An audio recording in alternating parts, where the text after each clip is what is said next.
and welcome to the GrapeSEED official podcast. We're here with me. That's right, not Adam, but Mr. Sawin. Who am I, you might be asking?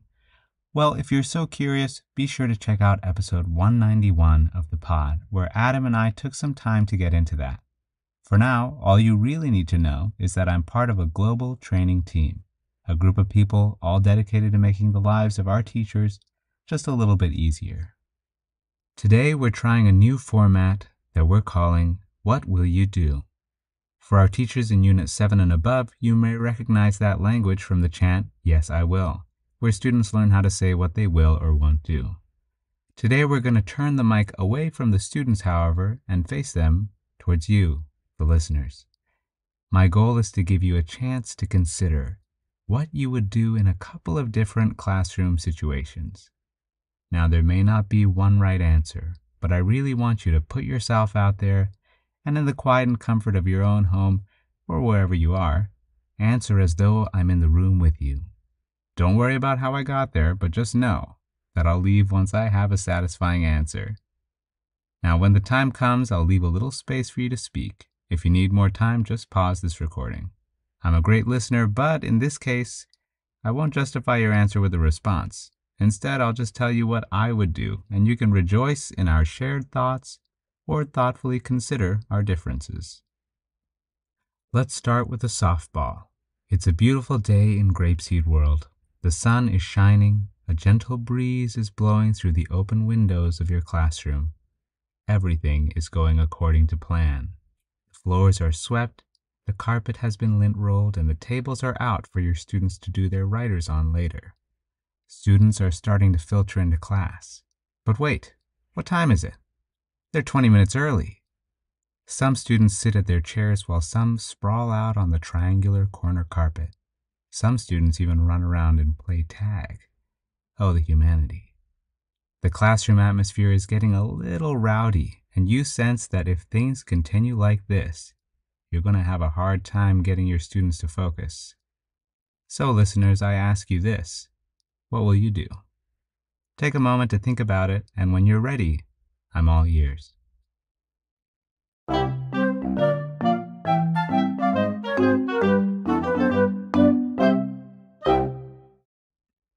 Interesting approach.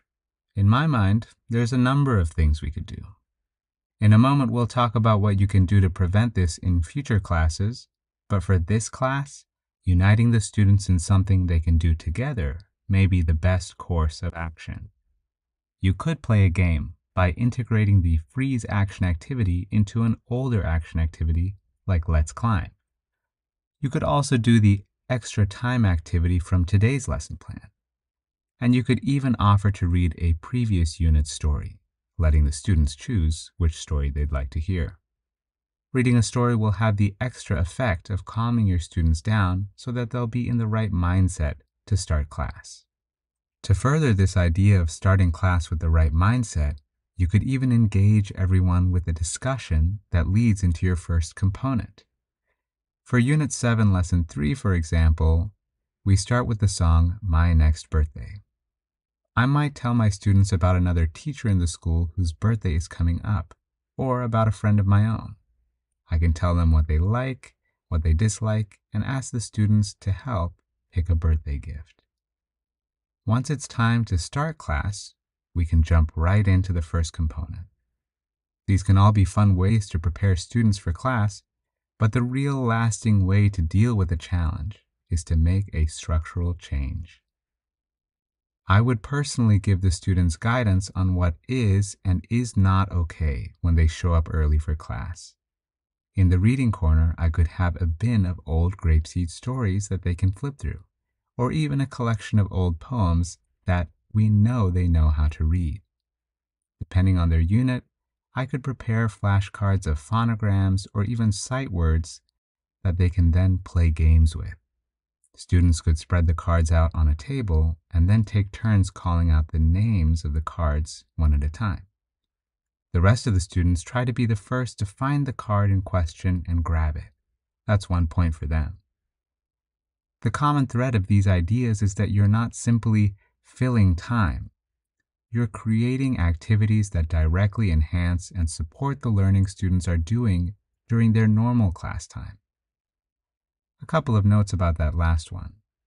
Competition can be really fun, but also tricky to integrate into the classroom. So be sure to keep an eye on students to ensure that they're playing well together. You may need to lead this type of activity or game in the beginning until students understand how to play, but they'll be able to take over eventually. This type of game also doubles as practice and reinforces their association of the sounds with the phonograms or words that represent them. Essentially, we're creating rules for the students, and rules can often seem limiting, but done right, they can give your students the freedom to have fun in ways that still support their learning.